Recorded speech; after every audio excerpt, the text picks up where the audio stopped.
anybody who missed it. You can only see a small part of my desktop. I think we're just seeing your face page with the girl running by some rocks. Yeah, because I haven't put anything there yet, so that's all you should be seeing right now. Okay, we've got it. All right, good. And we'll get started. Thank you everybody for joining us. We really appreciate it, and hopefully these are helpful to you all. And we'll just kind of walk through. I know we've got some experienced coordinators and we've got some brand new coordinators that this is going to be their first application. So they may have some really good questions for the rest of us. First thing I want to do is refer to the March 10th email. And on that one, we refer to the handbook, which I'm going to open here. So do you all see the handbook? It should be there now. We've got a new handbook, so I would recommend downloading that. It's on our website, and we'll reference back to the website at the end of this, but hopefully all of you know where to look for all of those documents, because that should be updated. This is always the most updated handbook on that website, and then our most updated applications and final reports documents. Everything you hopefully need is there, and if you don't see it, maybe we can add it. Okay, in the handbook there's a few new things that I don't know if we have any questions about, but we will go through to them. I'm in the handbook now, and I'm going to scroll down to page 30 of the handbook. And have you guys had a chance to look at some of these, because we referenced them in the emails? We have the new quality assurance process, which, I mean, it's not really new. We didn't have it all written out for you before, but we've been following this for a little over a year, basically. And hopefully this gives you more guidance on what we're looking at. We did make a few changes to the matrix.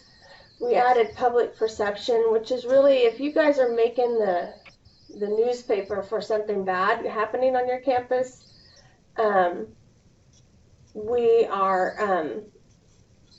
we're documenting that, and that is going to be counting against you.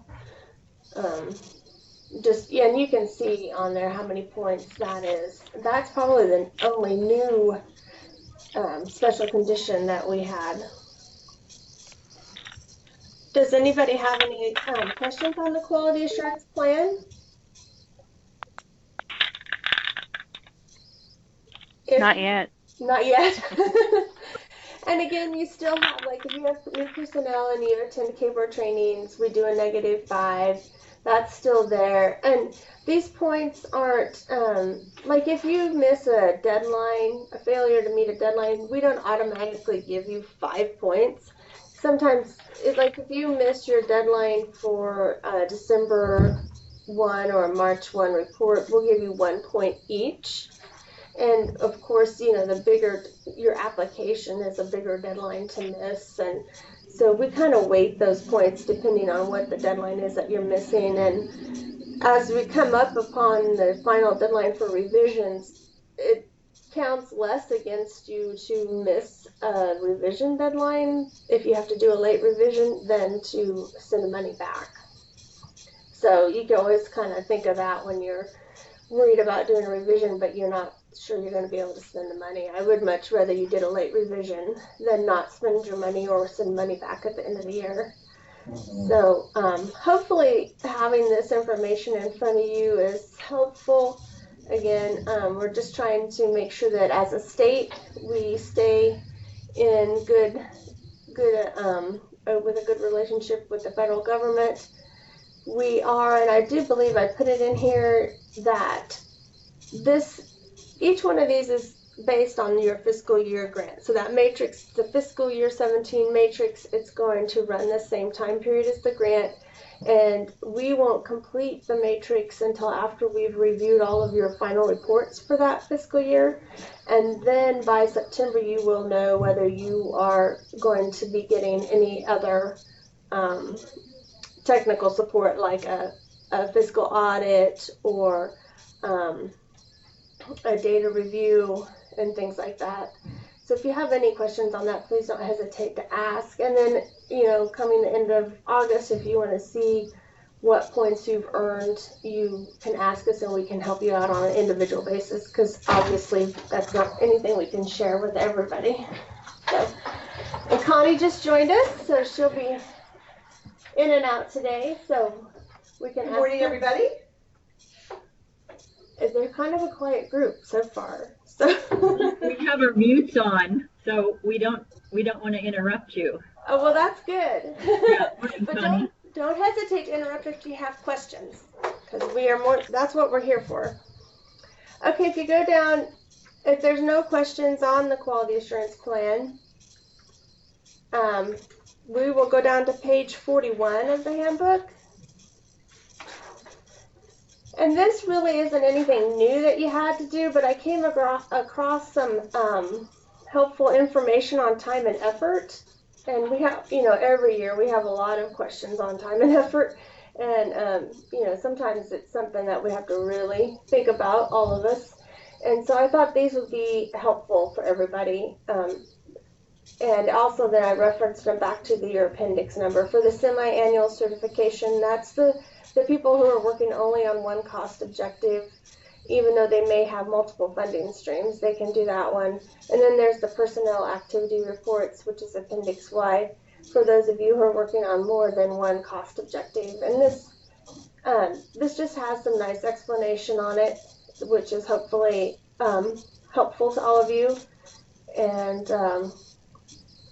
also, we have had some colleges, if you want to do a PAR, or if you're doing a PAR for other grants, basically, and a lot of people have them online, you can send those to us and have them approved by us. If they're approved by us, you can use them as long as they cover all of the needs of the federal PAR that we supply. So again, that's on an individual basis. You can talk to us about that. So now we're going to go clear back up to the front. Do we have questions on that? Hopefully that's helpful. Now we need to go in the handbook back to administrative costs, pages 9 and 10. This is new for you guys. And apparently we probably should have been asking you to do this all along. And some of you do it already, but we hadn't made it a requirement that we need you to, if you can see under admin on page 10, it says under goal 10 of the Perkins grant application for approval, see administrative cost limitations, which is page 9. And under the limitations, but on your grant, you do now need to list out what you plan to spend the administrative costs on. Even if they're, it can be direct or indirect, but we need to see that it's going to Perkins related programs or support of Perkins related programs for the grant. So we just need a list out of what you plan to do with it. And again, those can be revised just like any other goal of the grant. Do we have questions on that? And I know some of you have been doing this all along and letting us know what you're spending the money on, but we haven't made it a requirement, so we will be enforcing that on this application. So if you don't fill that out, we will be giving you an email. Again, I've put some more information in there and where we got the regulations, so hopefully that's helpful to everybody. Any questions on the handbook? That's what's new in the handbook this year. Okay. Now we're going to switch back to an email that we sent out, the email that just was the most recent one on your Perkins application. And this one's a sample one, so it doesn't have anybody real in it. I just put some big data here, so if it doesn't match up, that's why.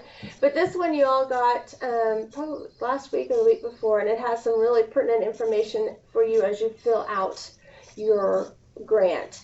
You have your core indicators, and thank you for letting me know I listed the wrong appendix.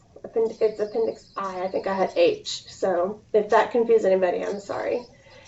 But you only have to fill out a core indicator performance improvement plan if you both missed your goal and performed at less than 90% of the state goal. Not 90% of your goal, but 90% of our state goal that Connie negotiates with Octave. So if you got this, some people didn't have to do any, but if you got this, you get the little chart, and it shows on this chart that we're referencing, their 3P1 is a red, so that is that institution didn't meet that one, so they got a red, that they don't have to write anything for it. Their 5P1, which I think most of the state will be writing for this one, is a orange or a goldish color, and that means that you will be writing for that one. Did this make sense to everybody when they got this email? Yes, it did.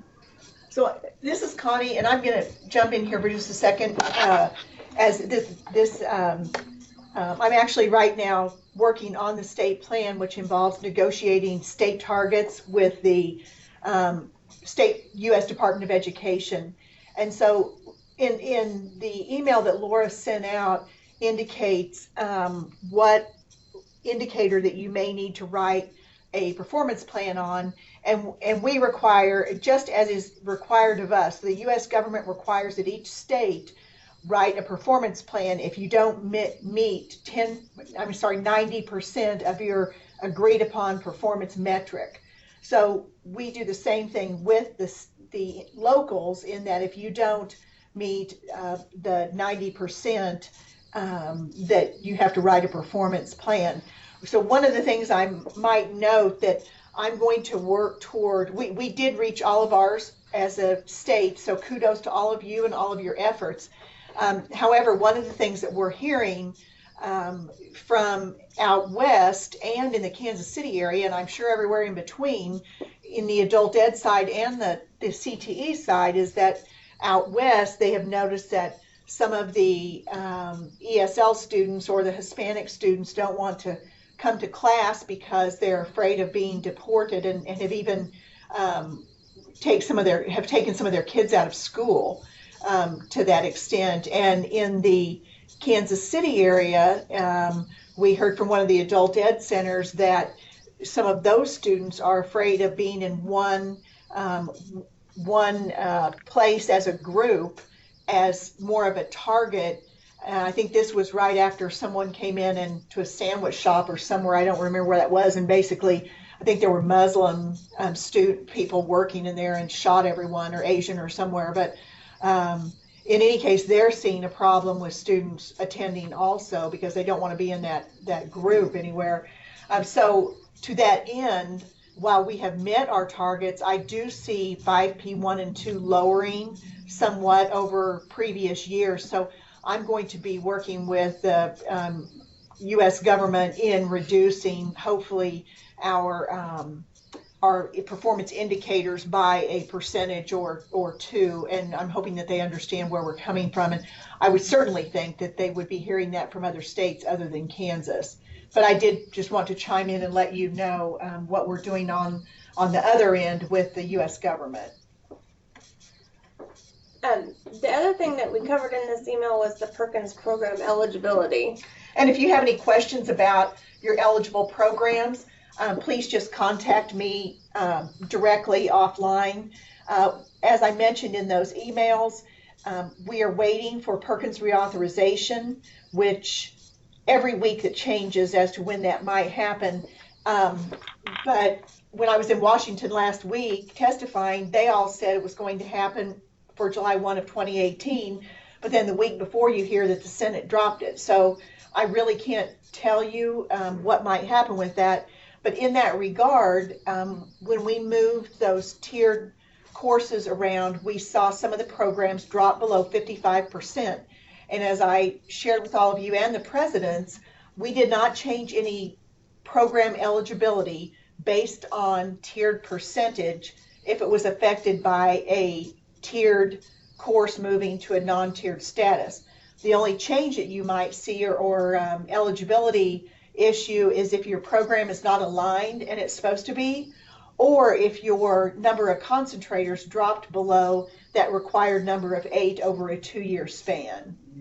So if you have any questions about that, please just contact me individually. Yeah, and I'm just pulling up a sample of the spreadsheet that you all got. And if you're reading it, it has your college and it has the zip code and it has, you know, the name of your program and what you have in it. And it'd be under G on the Excel sheet. It says Perkins approved, yes, which obviously that's the one you can write for your Perkins grant. No, you can't write for it, or you can ask Connie questions about it. Or C is conditional, so that means that that you probably already talked to Connie and gotten a conditional approval on that. And then it has column I is your percentage of tiered hours, and then the total number of students in 15 and 16, and then your average over the 2 years. So that gives you a lot of information in that spreadsheet that we sent you in that email. Do any of you have questions right now on that? Okay. So hopefully you all got that email. If you didn't, let me know. And it gave you a lot of good information, I think, and hopefully is helpful in filling out the application. And then we had to make a change on our local assurances, and that's also attached in that email. So we went back and changed it in the application online. But if you downloaded it before that, or had it from when we sent it out, please make sure that you update your local assurances, which is Appendix C, because we had to make some changes of that to help cover some of the WIOA issues. All right, any questions on this email that you all got earlier this month? Okay, well, hopefully that'll give you some good information. And then speaking of the Perkins programs, you can always find more information out about what makes it a Perkins program on page 5 of your handbook. So I probably won't go to that, but you can find that and read about it, and then of course ask us questions. And I always encourage everyone to get their kids login so they can look at their programs in kids. Mm-hmm. So we'll go ahead and go to the application packet and walk through that. And I know this is pretty simple. I guess we're kind of going through it considering the people that this is their first time to do it. So, and if any of you who've done this before have helpful hints for those of our coordinators that are new, we always appreciate that too. So, I know we had talked in one of our training programs for the December, I think it was the December 1 report, that there's a lot of different numbers to keep track of when you're filling out your reports, because you have to have, on each goal you have an amount, and then on your 2 Excel sheets you have an amount, and you have to make sure they all match. So we, on the reports, let you guys know that you no longer have to do the numbers on the Word document where you write out what you're doing per program. So, but we do want to see that in the application. We want to be able to easily see what amount is going to that goal. And some of you did say that was very helpful to you to be able to do that also.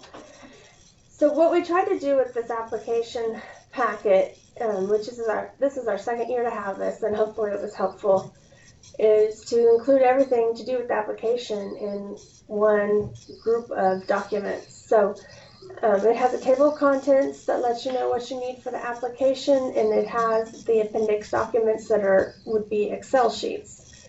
So part of your application, the Word part, is in the application packet, and the Excel sheets are appendix sheets. So hopefully this has been helpful, and I'm scrolling through it slowly. We're not going to read through it.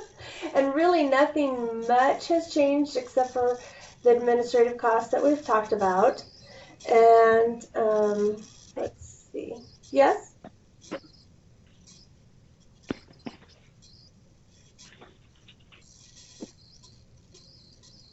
Okay, so I heard something, but I didn't hear a question. Again, we pull information from the handbook and put it in this application packet that, with each packet, we try to put information in that is most applicable to that part of the grant experience, I guess. And let's just go on down. The required documents for the application is Appendix A, B, C. Appendix D is only needed if you're part of a consortium. You've been notified if you need to be part of a consortium, and then you need to find your partner for that. Appendix E, Appendix F. So hopefully this makes a nice checklist for you all. Appendix I believe, is the core indicator one we just talked about, and you only need to fill that out if we told you in the email. It is helpful, though, if you go ahead and include it in your packet and just put a note on there not needed or something like that, because we do go through 27 of these, so Right. any guidance from you guys is very helpful to us. So Appendix A looks the same as it's looked since I can remember when I was doing it with you guys. And that's the one you need to get, you send it in without your president's signature, and we okay it, go back and forth with you, and then once it's perfect, then you can get your president's signature and send it to us, and then Eric and I go get Connie's signature, and then if you have all the signatures and it's July 1st, then you can start spending. But you can't start spending until July 1st or until you have Connie's signature on it. So if, Eric and I, of course, will do our best to get everything turned around so that it's all ready by July 1st. If it's past July 1st, we never want it to be on us. We want it to be something that you guys are working through. And you can, if something happens, like we've had people out of the country or things like that, just so that the college understands they can't spend the money till everything's done. Let's see, the local assurances, that's the one that we need you guys to make sure you have the most updated form. Appendix D, again, that's for consortiums only. E is the same. And again, holler if we have any new coordinators that need help on these. Appendix F is the one that I heard the most complaints about last year. But hopefully, since you guys got it all done last year, hopefully this year will be much easier for you all to do, just to update it. We had some that did so exceptionally well. They sent these out to their faculty to fill out. And that, you could tell by the writing and the voice in the writing that it was done by faculty. And to get the stories from that was very helpful. And we do, when you send in Appendix F, we do want a Word copy of that because we do use that in the car. So, and Connie wanted me to point out to you guys, and I'll point it out again hopefully, but this is the first year we used your narratives and your Appendix F, and I went through and took verbiage from both and put it into a fake car document so she could transfer it. It was over 40 pages long, but this is the first year that we have not had questions come back on the car or comments saying that we don't have enough information. So you guys did a wonderful job, and we really appreciate it, and it made us look wonderful as a state. It's really good to get this information because we had office hours with Octay last fall, and they were mentioning all these things that another state was doing, but I thought, our institutions are doing that. Our institutions are getting all this, these things donated and doing all this wonderful work, and you guys don't know about it, but now they do. So really appreciate it. And again, this is the same as last year, so you can just update it. A best practice, I think, would be to have your faculty look at this and add information on their own. And again, make sure that the things in Appendix F follow the Perkins programs that got an email. That email that we just talked about from Connie. And if you have questions on why a program was not approved, again, don't hesitate to call or email Connie. Appendix G is performance improvement plan for unmet core indicators.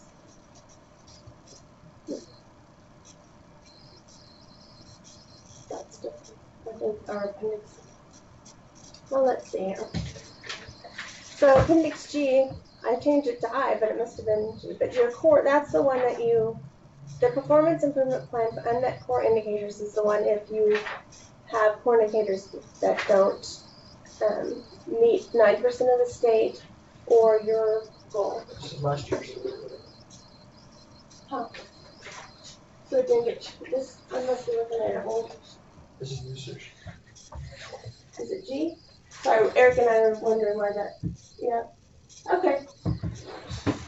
So I had it in my head wrong. So this is the one for the core indicators. H is program improvement grant funds. This one's new for like, I don't know, 3 or 4 years. So you guys are used to filling that out, and then you will fill out a final report on that when you finish up on the grant.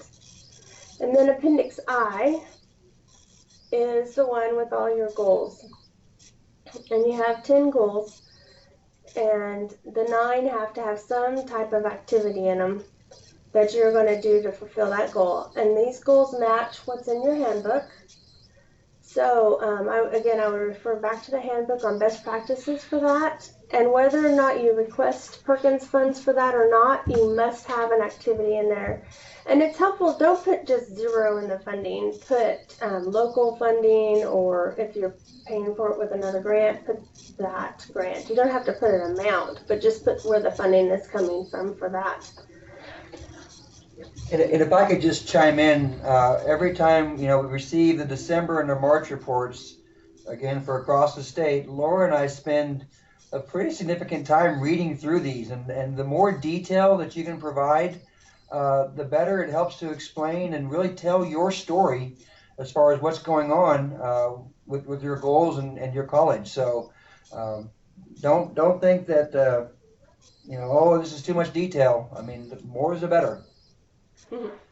Okay, so we'll kind of just skim through that. I think that one's been around long enough that everybody is used to it. And again, anybody who's new on this, please let us know if you have questions. There's never too many questions.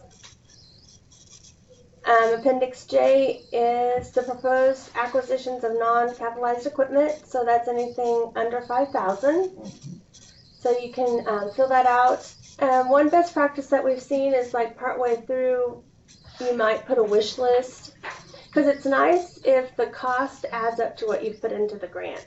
So what I would do is on the first part, put the equipment that you're writing into the amounts into the grant, and then just take one of these fields and put wish list, and then under that put things that you might want to purchase later so that it can be approved with the grant. And then do the same for Appendix K for the equipment. It's always good to have a wish list. So at the first part, put the equipment that you're getting, and then put wish list and put what you hope to get later. Okay, so that's all the Word document in the application packet. So we'll go ahead and close that. And then you'll have 3 Excel sheets with the grant. One of them is Appendix L, which is the matrix. And that one is, we know that one is kind of fluid, so just make sure it adds up to the total of the grant, and do your best guess of where the funds, obviously you'll know the goal part, but you won't the budget item side on the left. You may not know exactly where that's coming out of, so just do your best guess and know that you can change that through the year. Oh yeah, we took out, some of you, thank you Eric for pointing it out. I forgot we had changed this. We took out, there was another column in the matrix, and it didn't make sense to have it because then we ended up with double funds for some reason. So we took that out and we just have the 9 goals and then the total on the end. So hopefully that makes that a little bit more understandable for you all also. So let's go to the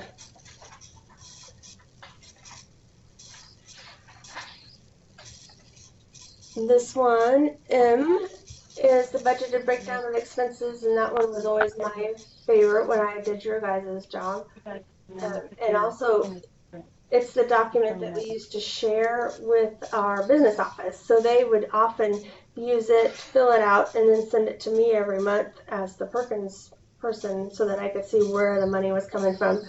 And some of you guys have made this more detailed than, you know, you've put in each activity and the amount, and that's fine. You, just as long as we can see what's happening on it. If you want to make it more detailed and use it for a grant management tool, that is fine with us. So again, fill out section A. Don't forget to fill out section B, and B will help to calculate your amount so you're not over 50% on your personnel or 50% on your equipment. And you can list your proposed administrative costs there also. Calculate your percentages down here. It tells it 49% you spent on it. Okay, so we have Appendix N, which is our professional development. And again, another best practice that we've seen some of the institutions doing, you fill out the first part with the ones that you are pretty sure that you're going to use for the grant. And then in one of these lines, you put wish list, and under that, you put professional development that you're hoping to go to or you're going to use for backup. And that just helps us to differentiate, especially if we're trying, this one we don't add up costs on, but on the equipment, it does help us to match costs in the application so it's not as confusing. So again, we need it to match your Perkins programs, and then a brief summary of, please put a brief summary in there of why it's needed to achieve the grant goals that this person goes on this professional development. And then later you will change that to what they've learned. So that one, again, the last column, the brief summary, is a little bit fluid. So first it's pointing out why that professional development is needed. You're making your point to us as to why the grant should fund this. And then later when you do your final report, you'll change that to what the person learned in that. Do we have any questions so far? Okay. Oh, and that was one we already went through. So I think we've gone through everything. We will in July we'll have another phone call like this to go through the final report to give you some information on that. And then don't forget, as you're wrapping up your grant year, that the narrative is used for the car, like we mentioned, and Connie has very high praise for all that you guys did on that. And again, I took, I don't know, a couple weeks or more and went through everybody's narrative and put it into the car report. So Octave was very happy with the report this year. Don't forget that our website, I'm showing the website for those of you on the phone, we have the handbook, we have your tag disposal forms, we have the calendar of dates there, and then all of your application materials are also on that website. So that website's very important for you to access and look at. I think that's it. This is due, your applications are due in May. They are due May 15th, and that just helps to make sure that Eric and I can get these turned around and back to you so you can spend money on July 1st. And then the other date coming up for your current grant is May 19th for your last date of revisions. Are there any questions? That's cool. Laura, hey, this is Sheila Maupin at Johnson County. Hi, Sheila. Hey there, just a quick question. Are we not doing I think it was the Appendix R, where there were some additional questions, or did I miss that in your talk this morning? Let me see. Let me look at it. The new one. Appendix R. Oh, that's the final narrative. You'll do that on the final report. Okay, all right, thank you. Yes. Sorry. Any other questions? Again, and Eric and I are here to help you through the whole application. I know we have some people, this is going to be their first time to do one, and that can be kind of daunting. And I'm sure any of the other coordinators that have been doing it for years would be happy to help you also. All right, and so far, like Connie said, we don't know when the reauthorization is, so we'll just keep going forward with what we have. All right, thank you guys. We really appreciate you taking time, and again, call us or email us if you need anything. Have a great day. Thank you.